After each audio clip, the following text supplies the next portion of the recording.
Buenas tardes, somos alumnas de la Universidad Autónoma de San Luis Potosí para la asignatura de Métodos y Procesos del Diseño Arquitectónico. A continuación nos vamos a presentar. Les cedo la palabra a mis compañeros. Hola, yo soy Britney Barco. Hola, buenas tardes, soy Dulce Karina Calderón. Hola, buenas tardes, yo soy Valeria González. Buenas tardes, yo soy Esmeralda Joven. Buenas tardes, yo soy Regina Juárez. Buenas tardes, yo soy Fernanda Nieto. Y mi nombre es María Alejandra Martínez y en esta ocasión vamos a presentar la entrevista a un arquitecto potosino. Bienvenidos a todos, a nuestras compañeras y entrevistadoras el día de hoy y en especial a nuestro invitado.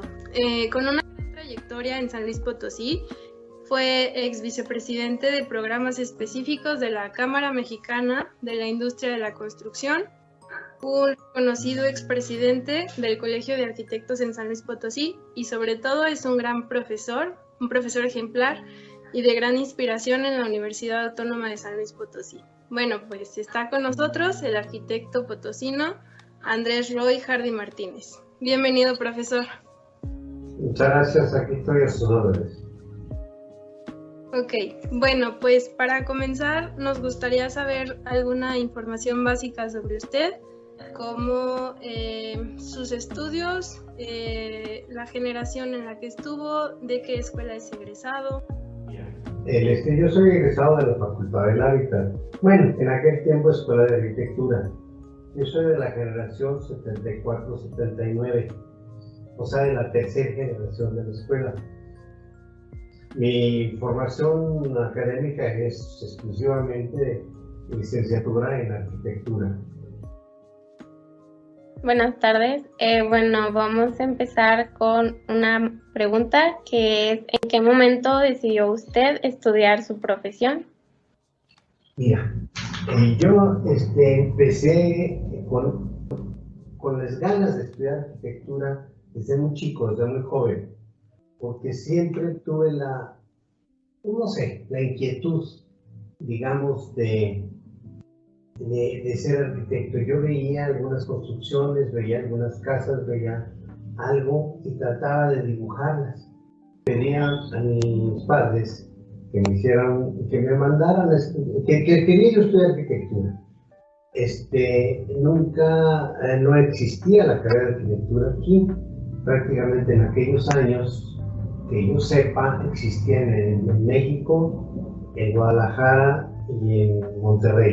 Total que me indicaron que empezara a estudiar ingeniería, que era lo mismo. Obviamente no es lo mismo. Empecé a estudiar ingeniería, pero en la ingeniería empezaba en la preparatoria, en la prepa. Mi credencial decía primero de ingeniería, pero era absolutamente saliendo de secundaria, entrando a la prepa, 2 años. Me dediqué a otras actividades. Fue el momento en el que pues empecé a tener responsabilidades, pues que me casé. Y pues empecé a tener mis hijos, etcétera, pero nunca se me quitó las ganas de estudiar arquitectura, nunca. Entonces, yo dibujaba, hacía dibujos de arquitectura, inclusive llegó un momento en el que ya podía, de acuerdo a mi desarrollo económico, digamos, de mi trabajo, empecé a diseñar una casa para construirla. La diseñé y un ingeniero empezó a construirla. Sin embargo, él ya no pudo seguirle y le seguí yo. Y yo me dediqué entonces, conseguí trabajo en un despacho de ingenieros como dibujante. Yo, ya estando allí, en ese despacho, ahí empecé a comprender muchas cosas de entender muchas cosas sobre estructura, y de ahí me mandaban a hacer varias cosas. Y estuve al cargo de varios trabajos sin ser yo nada. No sabía más que lo que estaba aprendiendo ahí a fines del 69, 70 por ahí, en el que supe que se iba a abrir la carrera de arquitectura en San Luis. Y en ese tiempo yo tenía alguna relación ya con algunos arquitectos. Conocí al arquitecto Marroquín, al arquitecto Medius, a Cosío, a Angara. Los conocí aquí ya en la cuestión del trabajo calculista de ellos, de esos arquitectos. Bueno, pero entonces insistí yo en tratar de estudiar arquitectura en esas fechas, mismas que no pude, porque en la universidad, cuando fui a ver mis papeles, me dijeron: es que si nunca terminaste la prepa. Entonces, para poder entrar para esa arquitectura, tuve que volver a hacer la prepa. En la medicina nocturna, en 1972. Y entré a la carrera en 1974. Fue toda mi vida hasta que lo logré, y ya empezando ya a estudiar, le digo, en 74. Bueno, también nos gustaría saber si hay algún antecedente en su familia sobre esta disciplina o similar. Fíjate que no. Mi padre era marino, mecánico de barcos. Mi abuelo, por parte de mi mamá, era escultor. Eso es lo único. Bueno, ¿nos podría decir, por favor, con sus conocimientos y desde su perspectiva, qué es para usted un método de diseño? Mira, allá, cuando yo estaba empezando a estudiar, empezó la arquitecto Sofía Letelier a empezar a desarrollar su metodología de diseño. Esa metodología existe todavía. Yo le he seguido mucho porque me parece que es muy buena. Pero si nosotros nos pensamos como una definición de método, yo lo definiría como un conjunto secuencial de información que permita a un profesional de cualquier disciplina llegar a una solución lógica de un problema. Si yo tengo la información, la clasifico, primeramente la clasifico, la entiendo, la comprendo, y me gusta lo que es la arquitectura, y ese es el problema, pues yo trataré de solucionarlo. Obviamente esa información me la va a dar un cliente, entonces tengo que responderle yo a este cliente a sus necesidades. Intervienen muchos factores. Intervienen el factor de lo que uno ha probado, uno ha tenido como la práctica, y lo que uno ha hecho en función del diseño. Sí, muchas gracias. Y bueno, otra de las preguntas que se le va a mencionar es: ¿cuáles son para usted las partes más importantes de un proceso de diseño? Mira, yo siento que son todas. Para mí, sería de conocer y comprender.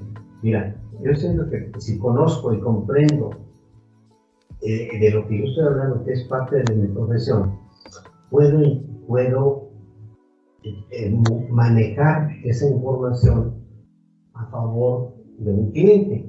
Por ejemplo, las necesidades de un cliente son importantísimas. Y yo pondría en juego, ya en operación, pues mi capacidad, mi criterio y mi creatividad. Entonces, con esa creatividad yo siento que puedo dar una solución adecuada. Un poco acerca de lo que pues usted nos ha contado acerca sobre los métodos y procesos de diseño. ¿Podría platicarnos acerca de cómo fue evolucionando su proceso de diseño con el tiempo? Mira, el diseño en sí es un proceso de maduración. O sea, es igual que la vida. Conforme uno va teniendo experiencia en la vida, poco a poco, se va uno dando cuenta de muchas cosas que cuando se es joven no piensas en ellas.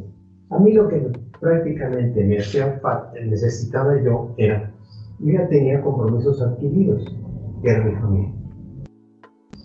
Entonces, yo lo que quería era construir, seguir viviendo, seguir haciendo las cosas para que a mi familia no le faltara nada, porque en ese momento yo estaba estudiando. Entonces era para mí muy difícil. Entonces, afortunadamente, gracias a Dios, pude terminar mi carrera bien. Me metí en varios concursos, afortunadamente también gané algunos. Igual tenemos que estar madurando poco a poco. No quiere decir con eso que, como acabo de decirles, que va de la mano la madurez en la vida con la madurez en el diseño, no. Yo nomás tenía las ganas de ser arquitecto y pues bueno. ¿Y qué factores influyeron para que esto sucediera? Ok. Perfecto. Bueno, es lo que te decía yo fui construyendo. Obviamente, cuando lo que yo hacía antes era totalmente, yo diseñaba, inclusive antes de empezar a estudiar arquitectura, pero el diseño que yo hacía era imitativo. O sea, yo buscaba algo que me gustara y tenía una idea y lo imitaba. Pero pues bueno, era tal mi gusto y necesidad de hacerlo que lo hacía. Entonces, cuando empecé a dar cuenta, ya en la facultad, inclusive alguien, uno de mis profesores me dijo que me iba a pesar mucho en mi carrera el hecho de haber empezado yo a manejar algunas cosas de ingeniería y de arquitectura. Conforme yo fui ascendiendo en mis años de estudio, pues fui mejorando mis diseños. Pero quien marcó realmente las cosas, me recuerdo un poquito después de que yo me recibí, tenía mucho trabajo, entonces tuve la necesidad de ya no de pagar renta, quería yo construir mi casa, ¿verdad? Entonces empecé a pensar en cómo debería de ser mi casa. Yo tengo que hacer una casa, 2 hombres, 2 mujeres, mi esposa y yo.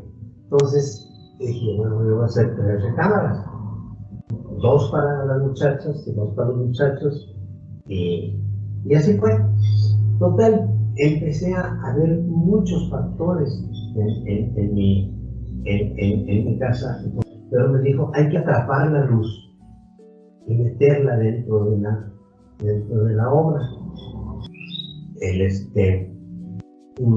Está llena de luz por todos lados, a todas horas hay luz, y la casa luce de una manera de día y luce totalmente diferente de noche por la iluminación que le puse. Pero todo ese tipo de cosas yo me tardé, pues yo creo como 1 año en estar diseñando la casa.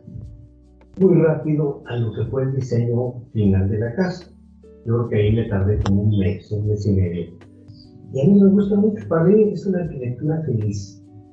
Con esa idea conceptual, todas las casas y todo lo que construimos. Y eso marcó para mí mucho mi manera de trabajar. Bueno, sobre este mismo enfoque, cuéntenos para usted cuáles son las características o cualidades indispensables que debe de tener una obra arquitectónica diseñada por usted. Bueno, era parte de lo que dije, capturar la luz y meterla dentro de la obra. Para mí es eso. Eso de todo lo que he hecho, todas las casas que he construido, todo lo más que he podido, busco la manera de que la luz esté dentro de las casas. Construí el centro SST de Zacatecas y también ahí metí la luz. He diseñado hospitales, diseñé el hospital de Gilitla, es un edificio muy luminoso por dentro. De hecho, inclusive una vez hice una cripta, pues imagínense una cripta para un panteón. Es en Río Verde, se llama Jardines de la Paz. La iglesia también muy luminosa. También allá en Río Verde, en el otro panteón, en el panteón municipal, se estaba cayendo la capilla. Era totalmente de adobe. Me regreso un poquito en el tiempo, perdón. Me tocó construir la torre de la iglesia de allá de Río Verde. Esa se cayó en 1975, 76, por ahí. Colapsó, se cayó. Me tocó reconstruirla en el 77, 77. Entonces, lo que era aquello oscuro se hizo luminoso. Fue como un valor agregado al diseño. Otra pregunta que tendríamos, profesor, sería: ¿en qué corriente arquitectónica cree que se encuentra su arquitectura? Pues yo diría que en el minimalismo. Acuérdense que el minimalismo es el máximo de orden con el mínimo de elementos. Ahí todo eso se lo aprendí un poco al arquitecto marroquín, o mucho, un gran arquitecto, y él estuvo haciendo muchas cosas de tipo minimalista, pero es una corriente muy mexicana, muy limpia, diría yo. Aunque la arquitectura mexicana muchas de las veces es rica en adornos, sobre todo la arquitectura regional mexicana, la arquitectura tradicional mexicana, es muy rica en adornos, en arcos y todo, porque es nuestra herencia que tenemos de los árabes españoles.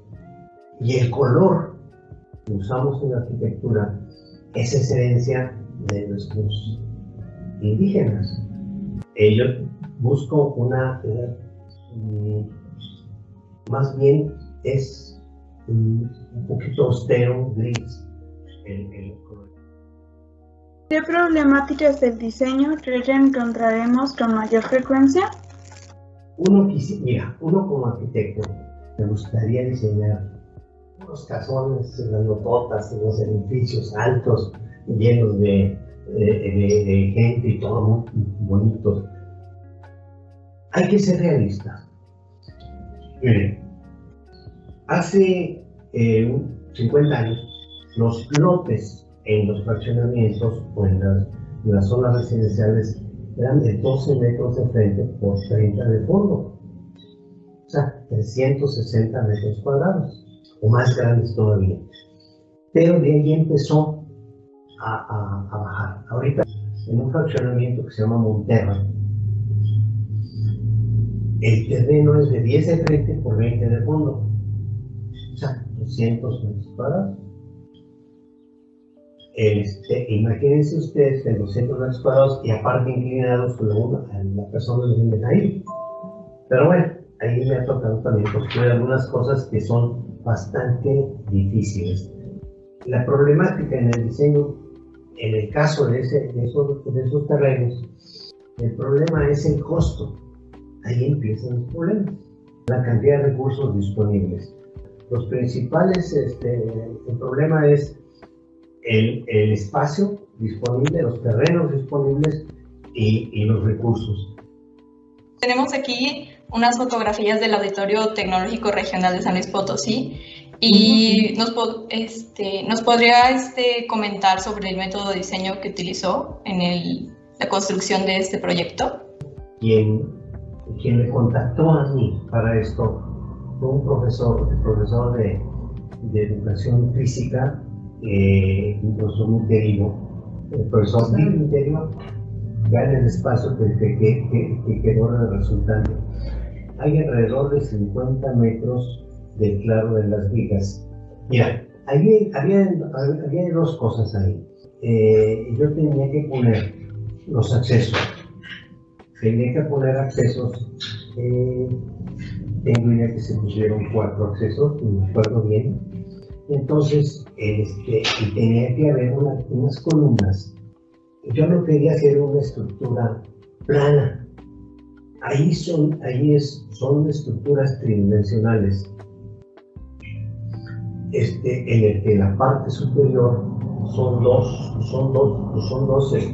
nervaduras, la parte inferior es una nervadura. Entonces ahí se ve claramente, mira, cómo se ven, son tridimensionales. Estas vigas son apoyadas en las columnas aquellas, esas columnas de atrás, esas que se ven rojas ahí, le llamaban cabeza de caballo. Este croquisito, ustedes ven, la columna, vean la forma que tiene, parece una cabeza de caballo. Es muy útil en estructuras, y la forma tridimensional también. Ya estuve trabajando a gusto y fui supervisor yo de ese edificio, además del creador de todo. Ahora el piso y deben tener una cubierta de algún textil o de plástico, no sé, pero era madera, era duela de madera para jugar básquet y vóley. Y el espacio es muy interesante. Yo lo que quería era que se viera aquello diferente y no tener una estructura como la de cualquier centro comercial. Me parece muy interesante esta obra y bueno, ¿cuál es la diferencia entre esta obra y sus obras más recientes, sus proyectos? Yo al principio de la plática yo les comentaba, parte, no al principio sino por ahí, en el sentido de que cada cliente tiene una necesidad. Él dice, yo quiero algo que se vea muy bonito, muy padre, dice, algo diferente, que sea mi obra. Entonces, adelante. Cuando estuve de dibujante con estos ingenieros, allí yo aprendí muchas cosas. Y inclusive en una de esas ocasiones me mandaron a supervisar el armado de la losa del edificio Presidente Juárez. Total que aprendí, de alguna manera. Nosotros queríamos saber cuáles son las cualidades que debe de tener un arquitecto en el ámbito laboral. O sea, para usted, ¿cuáles serían las más importantes? Una pregunta bien difícil. Pues yo le diría que honestidad. Esa es una. Dedicación y creatividad. Creativo y honesto. Gran parte de los problemas de nuestro México es esa corrupción total que existe. Lo he enfrentado muchas de las veces cada vez que alguien puede, aunque no lo necesite, se roba algo. No entiendo cuál es nuestra manera de ser. Lo que acaba de suceder ahí en el metro de México, esa falta de supervisión, ya sabían que estaban mal las cosas. Lo construyeron mal, lo construyeron con trampas, con chanchullos. ¿Por qué? ¿Por qué somos así? ¿Por qué lo permitieron? ¿Por qué ni siquiera reforzar estructuras? Entonces, por eso hablo ahorita de la honestidad que debe de tener una persona, de ser íntegro, de ser que tenga ese nivel de ética, la ética profesional que debe tener una persona. Ustedes también en el momento, jamás se cierren la boca cuando ven un problema, jamás, no lo hagan. Eso es lo que yo diría a los nuevos muchachos, que sean creativos, que sean honestos, que tengan una alta ética profesional y otra cosa, de responsabilidad sobre la carrera y sobre lo que van a hacer. ¿Qué recomendaciones tiene para las nuevas generaciones que pues vamos entrando o saliendo de la carrera de arquitectura? Amen a su carrera. Quieran mucho. Miren, se puede decir que yo tengo dos amores. Uno es mi familia y otro es mi carrera. Me gusta mucho mi carrera, para mí es lo máximo, para mí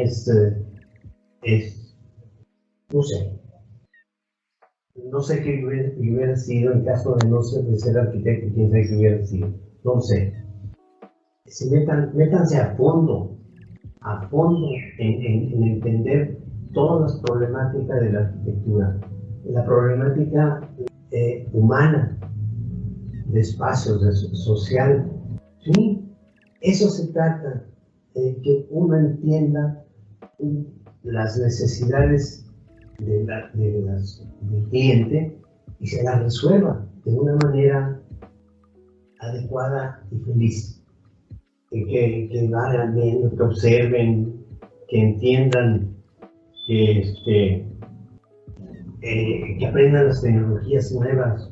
Miren, yo hace 2 años estaba la computadora, pero con este problema, esta pandemia en la que nos obligó a entender las cosas,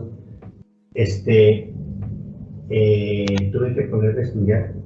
Mi edad, llevar cursos y entender, tratar de entender, o era lo que yo sabía. Ahorita he aprendido un poquito más las cosas, pero ya más o menos manejo las plataformas, porque era necesario. De otra manera me iba a quedar más viendo las cosas. Tuve que aprender las cosas. Entonces, la tecnología es básica. En nosotros, ahorita, en tecnología, es increíble todo lo que hay en esta tecnología. Muchas gracias. Nos pareció muy interesante todas sus respuestas. No, bueno, pues yo creo que es un cotorreo que todo. Bueno, de repente me gusta platicar mucho. Profe, yo creo que de toda esta entrevista nos llevamos sobre todo lo que nos mencionó de la iluminación, del manejo de la luz, y creemos que usted hace muy buen trabajo a pesar de esto que nos llegó de la pandemia. Creemos que se ha adaptado muy bien. Usted es el único profesor que se maneja con 2 cámaras, entonces para que se sienta orgulloso de lo que ha hecho respecto a los cambios en esta enseñanza. Y pues le queremos decir que nos impresiona mucho su trayectoria, su trabajo de vida, y pues le estamos muy agradecidas por darnos este tiempo y muchísimas gracias. No, te agradezco, gracias a ustedes por sus conceptos. Bueno, quizás los merezca, quizás no, pero pues bueno. Pero si les parece a ustedes, para mí es muy gusto, muy gratificante. Gracias.